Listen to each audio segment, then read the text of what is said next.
로마서 6장 1절에서 14절 말씀이지만 본문은 우리 주보 요약지에 나와 있는 6구절만 봉독하도록 하겠습니다. 그러면 우리가 무엇이라고 말을 해야 하겠습니까? 은혜를 더하게 하려고 여전히 죄 가운데 머물러 있어야 하겠습니까? 그럴 수 없습니다.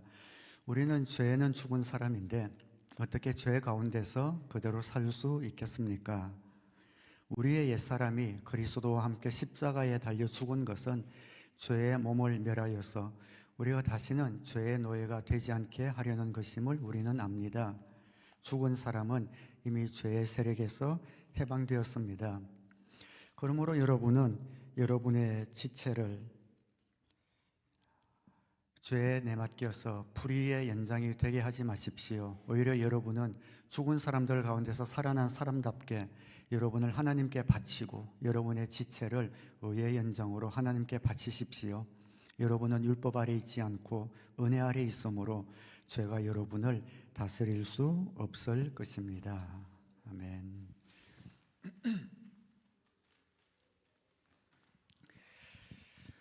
로마서 본문을 잡으면은 오늘 교리 설교겠구나 그런 생각이 들 텐데 그렇습니다. 또 오랜만에 또 본문을 중심으로 복음의 어떤 좀 교리적인 부분, 그렇지만 우리가 꼭 알아야 될 그런 부분들을 좀 나누려고 합니다. 교리적인 부분은 뭐 적용이나 실천 이런 설교와 달리 이제 흐름이 있습니다. 그래서 기성적인 흐름을 쭉 따라가야만 전체가 다 이해가 되는데 중간에 흐름을 한번 탁 놓쳐버리면 이제 오리무중 헤매게 되고 이제 딴 생각하게 되고 졸리게 돼요. 그래서 오늘 설교는 처음부터 끝까지 딱 집중을 하셔야 됩니다. 그래서 웬만하면 제 시선과 마주치고 딴 데 보지 마시고 집중을 하셔서 중요한 또 본문이니까 죄와 싸워서 이기는 것이 뭔가, 난 왜 죄와 싸워서 이렇게 남마다 넘어지는가, 어떻게 하면 이길 수 있는가, 죄와 싸워서 이기는 이런 과정들이 있구나라는 것을 딱 새기면은 우리 삶 가운데 주님 주시는 그런 의의 열매가 또 풍성하게 되리라 믿습니다. 큰 소제목은 없지만 전체 흐름을 따라오는 데 도움이 되라고 주보 요약지에는 좀 키워드 문장들을 우리 몇 가지 적어 드렸습니다. 복음은 좋은 소식이죠. 하나님이 구원을 은혜로 선물로 주셨다.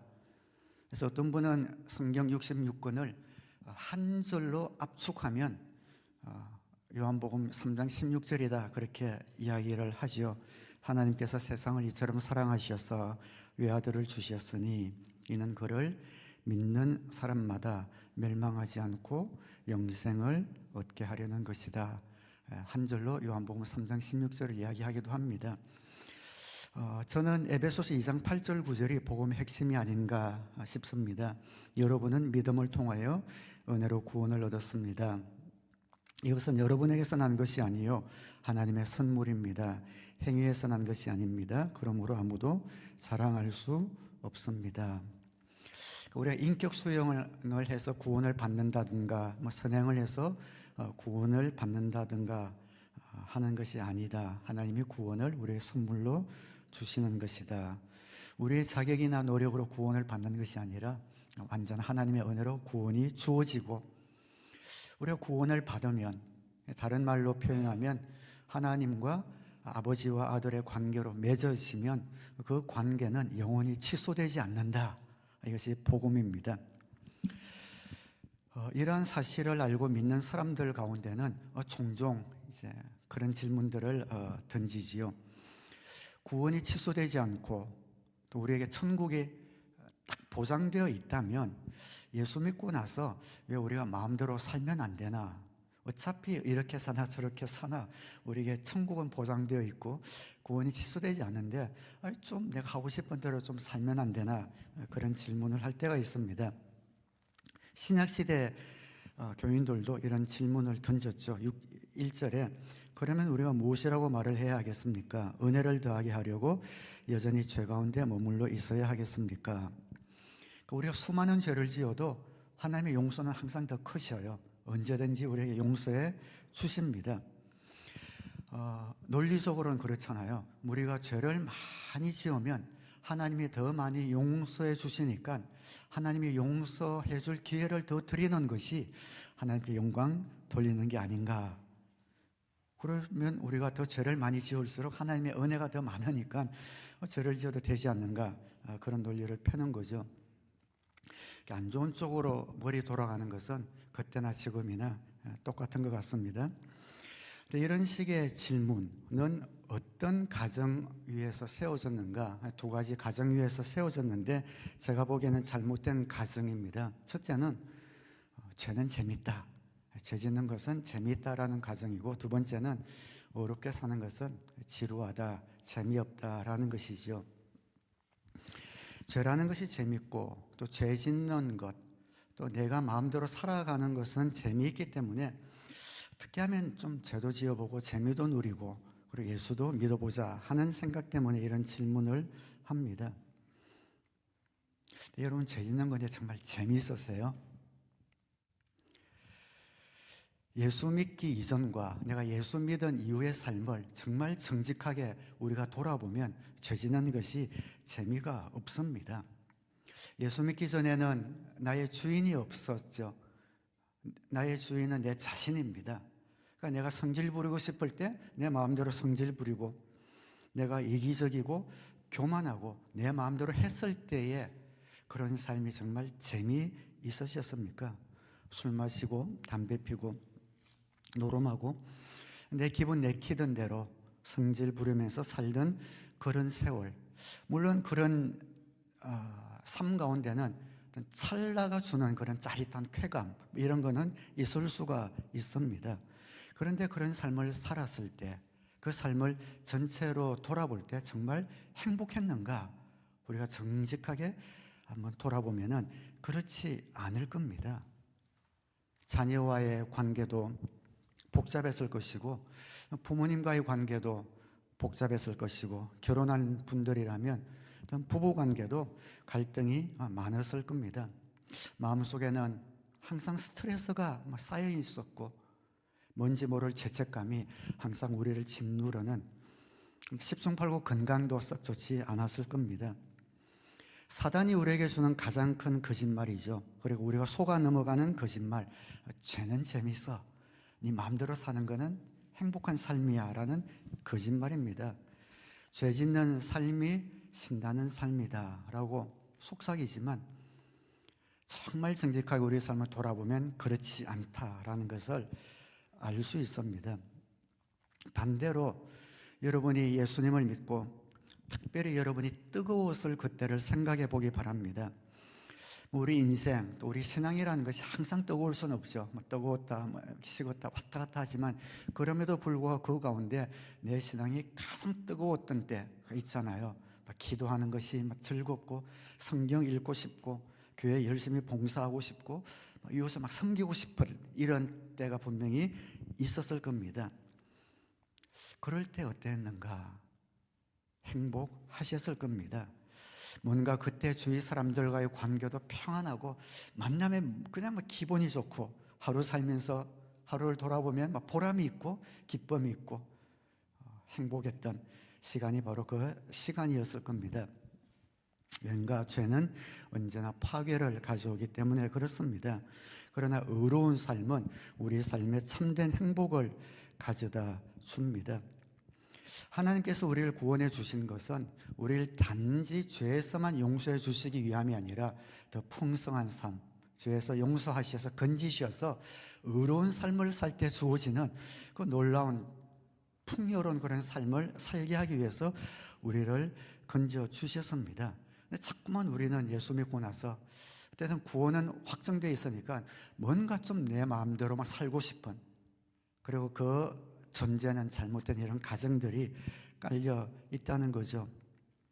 마치 배고픈 거지가 앞에 산해신미, 육해공군, 진수성찬 다 놓였는데, 온갖 하여간 맛있는 건 다 놓였는데 그걸 먹으라 했는데 찬밥에 신김치 없어요? 이렇게 하는 것과 같은 그런 삶을 많은 크리스찬들이 살고 있다는 거죠. 하나님이 우리에게 풍성한 삶의 길을 열어주셨는데 왜 죄된 삶으로 돌아가려고 하는가? 자꾸만 사단이 가져다 주는 거짓말, 우리 의식 가운데 죄는 재밌다, 어려운 삶은 재미없다, 지루한 삶이다, 단조로운 삶이다 라는 그런 가정을 갖고 있다면 오늘 심각하게 한번 생각해 보시고, 그런 사람은 아마 오늘 질문에 대한 바울의 대답이 이해가 안 될 겁니다.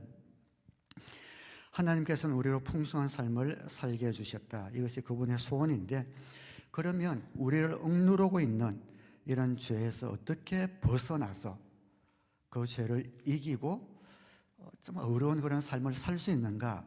첫 번째는 하나님께서 우리 삶 가운데 행하신 일이 우리를 죄에 대하여 죽게 하셨습니다. 이 말만 딱 들으면 무슨 말인지 이해가 잘 안 될 텐데 한번 설명을 한번 드려보겠습니다. 죄에 대하여 죽는 게 뭔가?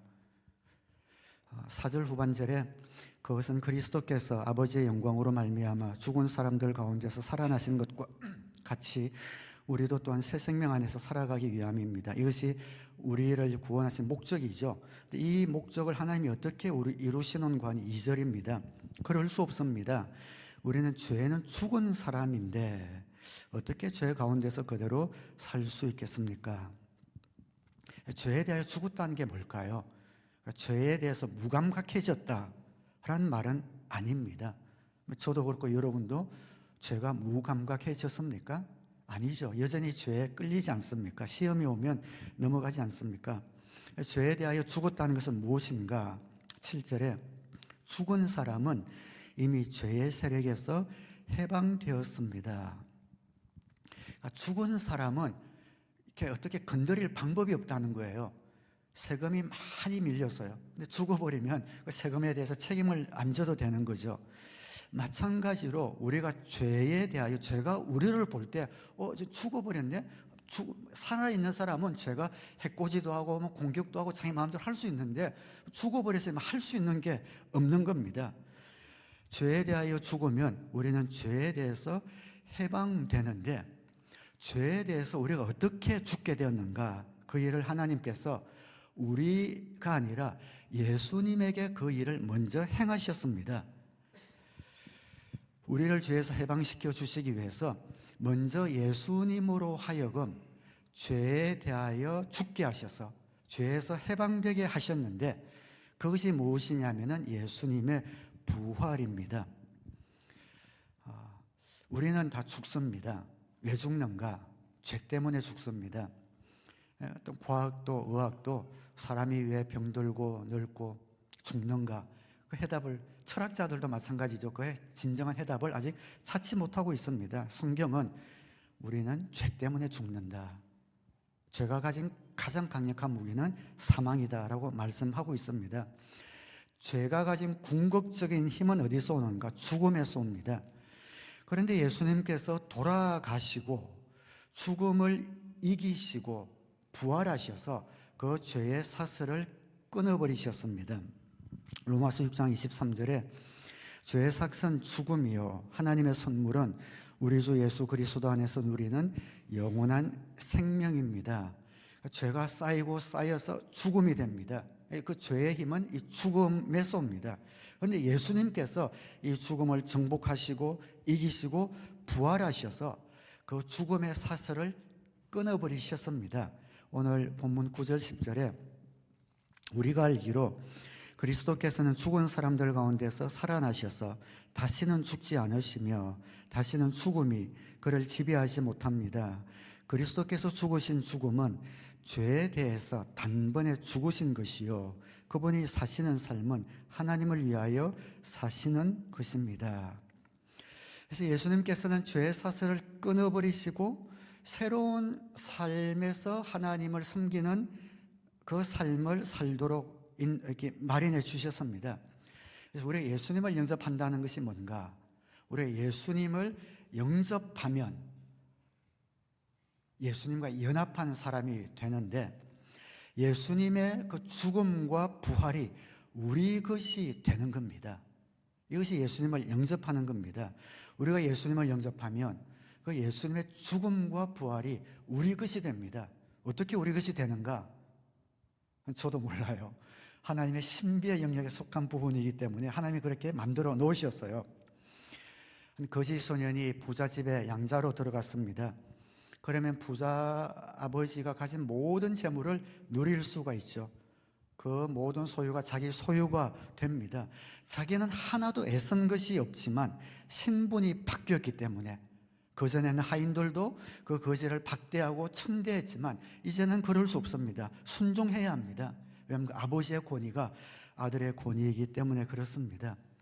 우리는 아무것도 한 것이 없는데 그 예수님을 영접하여 하나님의 양자가 되고 나니 그 예수님의 죽음과 부활이 우리 것이 되어버립니다. 예수님이 죄에 대하여 죽고 다시는 죄의 지배를 받지 아니하듯이 우리도 예수님을 주님으로 영접하면 죄에 대하여 죽고 죄의 지배를 받지 않은 사람이 됩니다. 이것을 예수님과 연합한다라고 성경은 이야기합니다. 이 연합이 어디에서 일어나는가 하면 사도 바울에 의하면 우리가 침례받을 때 일어납니다. 3절 4절에 세례라고 기록되어 있지만 우리 침례교회니까 침례라고 제가 봉독하겠습니다. 침례를 받아 그리스도 예수와 하나가 된 우리는 모두 침례를 받을 때에 그와 함께 죽었다는 것을 여러분은 알지 못합니까? 그러므로 우리는 침례를 통하여 그의 죽으심과 연합함으로써 그와 함께 묻혔던 것입니다. 그것은 그리스도께서 아버지의 영광으로 말미암아 죽은 사람들 가운데서 살아나신 것과 같이 우리도 또한 새 생명 안에서 살아가기 위함입니다. 지난주죠. 우리 주성형제 상형제 침례를 받았지만 침례를 받는다는 것은 단순한 의식이 아닙니다. 눈으로 보이지 않는 예수님과 연합하는 그런 사건입니다.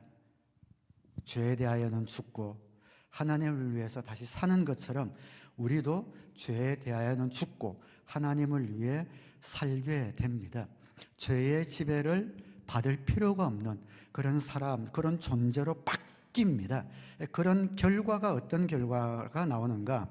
5절에서 8절, 우리가 그의 죽으심과 같은 죽음을 죽어서 그와 연합하는 사람이 되었으면 우리는 부활에 있어서도 또한 그와 연합하는 사람이 될 것입니다.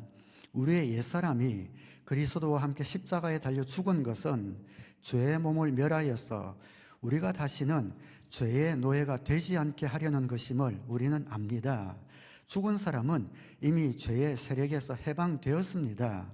우리가 그리스도와 함께 죽었으면 그와 함께 우리도 또한 살아날 것임을 믿습니다. 11절에 이와 같이 여러분도 죄에 대해서는 죽은 사람이요 하나님을 위해서는 그리스도 예수 안에서 살고 있는 사람이라는 것을 알아야 합니다.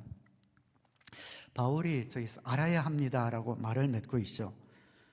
우리 알아야 돼요. 우리가 왜 알아야 된다고 이야기를 하냐면은 내가 침례를 받고 예수님과 연합한 사람이 되었다고 해서 자동적으로 죄에서 벗어나서 자동적으로 어려운 삶을 사는 사람이 되는 것이 아니기 때문에 알아야 한다. 이 연합이 여러분이 죄에 대해서 죽고 의에 대해서 살아났다는 것을 알아라는 거예요. 그걸 알아야만 그 다음 어떤 액션을 우리가 취할 수가 있는 겁니다. 우리 주성 상형제가 침례를 받았다고 자동적으로 죄에 대해서 이제 죄와는 전혀 상관없는 사람이 된 것이 아니라 내가 침례 받을 때 예수님과 연합해서 물속에 들어갈 때 나의 옛삶 죽어버렸구나. 죄의 종로를 할 수밖에 없는 옛삶 죽어버렸고 물속에서 나올 때 어렵게 살 수 있는 능력이 주어졌구나 라는 것을 알 때에 이제 무엇을 할 수 있는가? 우리가 선택을 할 수가 있습니다. 주님과 연합한 사람이 되었다라는 것을 알 때에 자동적으로 되는 것이 아니라 이제 선택할 수 있는 그런 사람이 되었다. 아까 다시 그 불쌍한 거지 소년으로 돌아가 봅시다. 고아로 돌아가 봅시다. 아버지의 소유가 모든 소유가 자신의 것이 되었다 하더라도 마음껏 누릴 수 있는데 나는 찬밥에 신김치만 먹을래요. 난 누더기만 입을래요. 하면은 어쩔 수 없는 거 그렇게 사는 거예요. 좋은 옷 입고 맛있는 음식 마음껏 먹고 하인들을 부를 수 있는 존재가 되었지만 싫어요. 나는 옛날 게 좋아요. 그대로 살면, 선택하면 그대로 살아갈 수밖에 없는 겁니다. 그래서 내가 죄에 대하여 죽고 의에 대하여 살게 되었다는 것은 뭔가? 옛날에는 우리에게 선택권이 없었습니다. 옛날에는 그 거지가 따뜻한 밥, 고기, 아주 색동옷 입을 선택권이 없었습니다. 우리는 예전에 죄의 종노릇을 했기 때문에 선택권이 없었습니다. 죄에게 종노릇 했습니다. 죄의 종이라는 것은 죄가 주인이란 말이잖아요. 종은 주인이 시키면 시키는 대로 하는 것이 종입니다. 성질이 나면 성질 부려야 합니다. 흥분하면 뭐든지 깨부셔야 합니다. 돈이 좀 생기고 시간이 생기면 술집으로 도박장으로 달려가야 됩니다. 그러고 싶지 않아요. 착하게 살고 싶고 어렵게 살고 싶어요. 그런데 그게 안 돼요. 달려가야 돼요. 주인이 그렇게 시키니까. 남에 대하여 나쁜 얘기하고 싶지 않아요. 그런데 자기도 모르게 입만 열면 다른 사람을 가십하고 거짓말하는 이야기가 나와요. 왜 그런지 아십니까? 죄의 종이니까. 죄가 시키는 대로 해야 되니까. 우리는 죄의 종이었기 때문에 시작은 잘해도 언제나 끝은 죄로 끝날 수밖에 없었습니다. 사랑으로 시작했다가 정욕으로 끝나죠. 신념으로 시작했다가 고집으로 끝납니다. 남에 대한 관심으로 시작했지만 가십으로 끝납니다. 벗어날 도리가 없습니다. 죄의 지배 밑에 있었기 때문에 죄가 부리는 대로 그 삶이 재미있고 올바른 삶인 줄 알고 끌려다녔습니다. 근데 우리 예수님을 영접했습니다. 그래서 예수님처럼 죄에 대해서 죽고 그의 죽음에 연합해서 그의 살아나심에 또한 연합함으로 우리는 예수님처럼 죄의 집에서 벗어나 의로운 삶을 살게 되었고 저와 여러분에게 그 거룩한 선택권이 주어진 것을 믿으시면 아멘으로 고백하시기 바랍니다. 큰 특권인 거예요.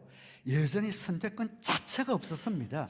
부리는 대로 끄는 대로 끌려갈 수밖에 없었습니다. 그런데 이제 그것을 알아야 합니다. 이제 안 거예요. 내가 그런 사람이 아니었구나. 내 존재가 그렇게 살다가 죽을 만한 그런 존재가 아니었구나. 안 거예요. 그리고 나에게 놀라운 소유권, 그 존재 특권이 들어왔다는 것을 안 겁니다. 그 선택권을 이제 우리가 행사하는 거죠. 12절에 그러므로 여러분은 죄가 여러분의 죽을 몸을 지배하지 못하게 해서 여러분이 몸의 정욕에 굴복하는 일이 없도록 하십시오. 옛날에는 선택이 없었는데 선택하라는 거잖아요. 선택지가 있다라는 거잖아요. 너희 지체를, 여러분의 몸을, 지체를 죄의 연장으로 바쳐서 그에 따른 파멸을 맛볼지 의의 연장으로 바쳐서 그에 따른 기쁨과 행복을 맛볼지 선택하십시오 이야기하고 있습니다. 지체라는 말이 나오죠. 몸이라는 말이 나오죠. 사도 바울이 몸을 이야기합니다. 마음이라고 안 해요. 마음이라고 하지 않고 몸이라고 이야기하고 있습니다. 왜냐하면 저와 여러분이 예수님을 주님으로 영접하면 우리의 마음은 이미 결정이 되었습니다. 우리 마음은 결정이 되었어요. 이제 어렵게 살고 싶어. 섬기면서 살고 싶어. 주님께 사역하면서 헌신하면서 살고 싶어. 주님 뜻대로 살고 죄짓지 않고 살고 싶어라는 마음은 결정이 되었습니다. 그런데 몸이 말을 안 듣죠. 육신이 말을 안 듣습니다. 마음하고 입이 다르게 놀고 내 마음하고 다리가 다르게 놀고 내 마음하고 내 손이 다르게 놉니다. 문제가 육신입니다. 마음이 아닙니다. 저와 여러분 치고 예수님을 영접한 사람 치고 어렵게 살고 싶지 않은 사람 어디에 있겠습니까? 하나님의 뜻대로 살고 싶지 않은 사람 어디에 있겠습니까? 죄에서 벗어나고 싶지 않은 사람 어디 있습니까? 그런데 왜 안 되느냐? 육신 때문에 안 된다. 자, 여기까지 왔습니다. 죄에서 해방되었는데, 예수님이 모든 걸 이루어 주셨는데, 그것도 알았는데, 선택권도 생겼는데 왜 안 될까? 육신이란 것이 딱 가로막혀서 안 되는구나. 이 육신을 입고 있는 동안에는 뭔가 장벽이 있구나라는 것을 알았죠. 이 육신이 뭘까요?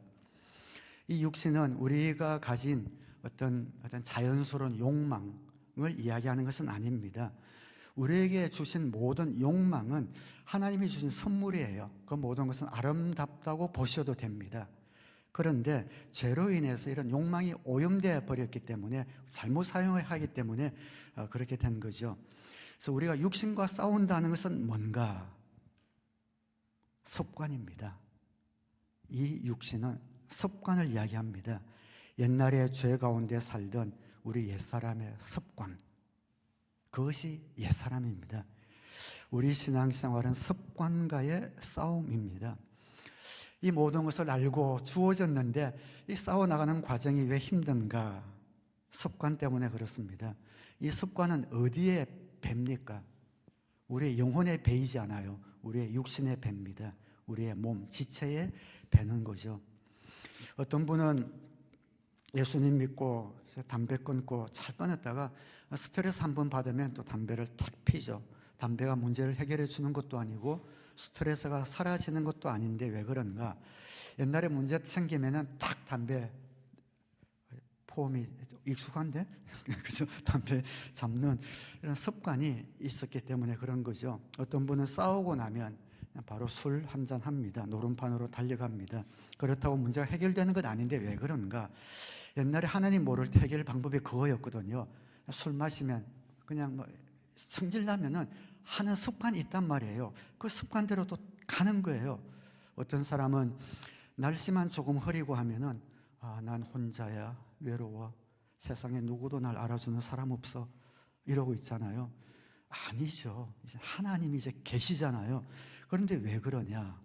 습관인 거예요. 이 습관은 행동의 습관뿐 아니라 사고의 습관, 감정의 습관까지 다 포함이 됩니다.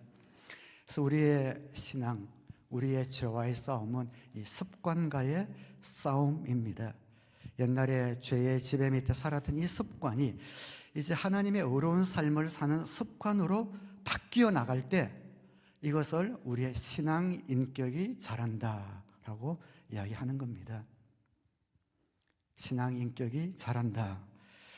근데 이 신앙 인격이 자라는 데는 시간이 걸립니다.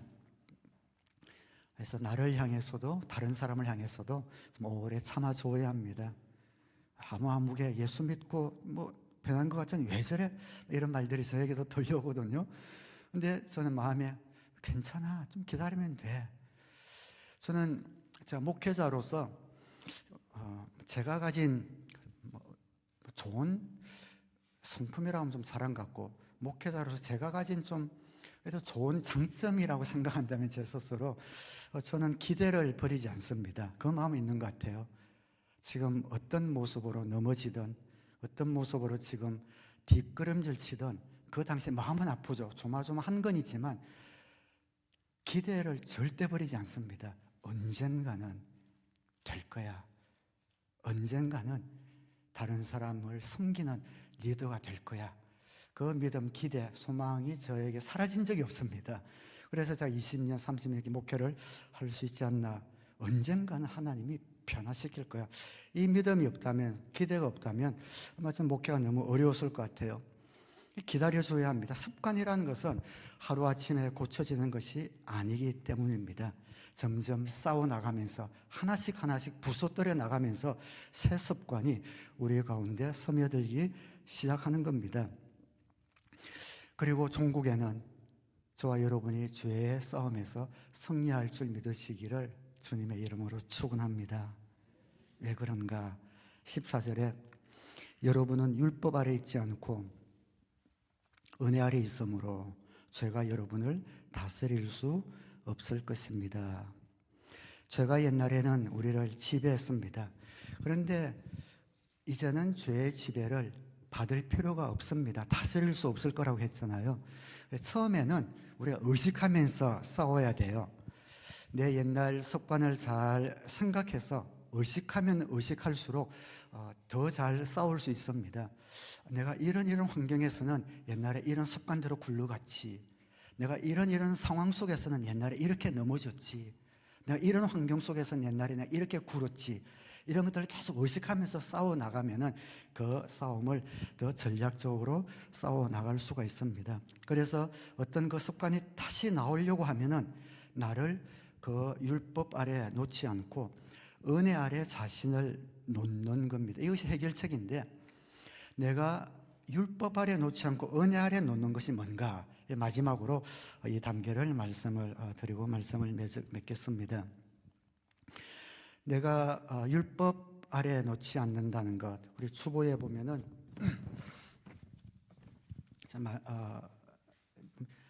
육신과 싸운다는 것은 죄 가운데 살던 습관과 싸우는 것이다. 습관과 싸우는 법 1번에 율법의 정죄 아래 있지 않다는 것을 알아야 한다라고 했죠.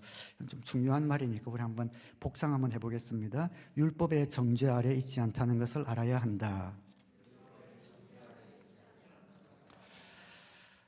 우리가 싸우다가 실패할 수 있습니다. 당연합니다. 그 예습관이 굉장히 질기고 무섭습니다. 그런데 그때에 우리 자신을 그 율법의 정죄 아래 놓지 않는 거예요.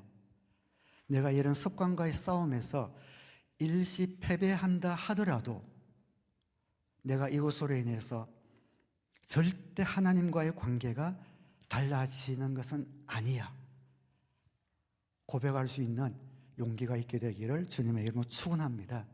내가 일시 넘어진다 하더라도 나를 향한 하나님의 사랑이 바뀌지 않을 것이다 라는 것을 우리가 알고 고백하는 겁니다. 왜 그런가? 이제 우리는 더 이상 율법 아래, 율법의 정죄함 밑에 있지 않기 때문에 그렇습니다. 그래서 실패할 때에 자꾸만 난 안 돼. 그렇지 뭐 이게 될 리가 있나? 율법이 주는 정죄함 속에 들어가면서 포기하게 만드는 거거든요. 그러지 마십시오. 괜찮습니다. 넘어질 때마다 아니야. 그럼에도 불구하고 하나님은 나를 여전히 붙들고 계셔. 그래서 여러분이 넘어질 때, 저와의 싸움에서 쓰러질 때에 이 두 가지 그림 중에 어떤 것을 붙들고 있는지 한번 생각해 보십시오. 첫 번째 그림은 자꾸만 저와의 싸움에서 실패했을 때 화내시는 하나님의 모습, 또 넘어졌을 때 나를 못마땅하게 여기는 하나님의 모습을 그린다고 한다면 나는 율법의 정죄 아래 들어가고 있는 겁니다. 그런데 여러분이 실패하고 넘어질 때에 내가 실패하는 모습을 보시면서 눈물이 그릉그릉 하시면서 안타까워하시는 아버지의 모습, 내가 죄의 유혹에 넘어질 때 너무 그 모습을 애달파 하시면서 도와주고 싶어 하시는 그 하나님의 모습을 그릴 수 있으면 여러분은 하나님의 모습을 제대로 이해한 것입니다. 하나님은 우리의 심판자가 아니십니다. 우리는 율법 아래 있지 않습니다. 하나님은 저와 여러분의 편이시고 저와 여러분의 동지 되시는 것을 믿으시기를 주님의 이름으로 축원합니다. 많은 사람들이 죄와 싸워야 되는데 하나님과 싸우고 있는 거예요. 하나님은 여전히 나를 사랑하시는데 자꾸만 신앙생활 하면서 야, 이래서 하나님 마음에 들겠어? 하나님 날 미워하실 거야? 이래서 기도 응답을 안 해주시나? 하나님이 날 못마땅히 여기시나? 계속 하나님과 싸우려고 해요. 하나님은 여전히 내 편이라시니까, 내 편이라니까요. 그 하나님을 향하여 싸우는 것이 아니라 죄와 싸우고, 그 죄와 싸울 때 하나님은 구경꾼이 아니라 나의 편이 되시고 나의 힘을 주시는 그런 아버지의 그림을 우리가 그리는 것, 그것이 우리를 율법의 정죄 아래 놓지 않고 하나님의 은혜 아래 놓는 겁니다. 이것을 우리가 할 때에 옛날 습관과 싸워서 이길 수가 있습니다. 우리는 하나님의 은혜 아래 있다는 것을 안다는 것이다. 이 은혜는 그냥 좀 부드러운 용어잖아요.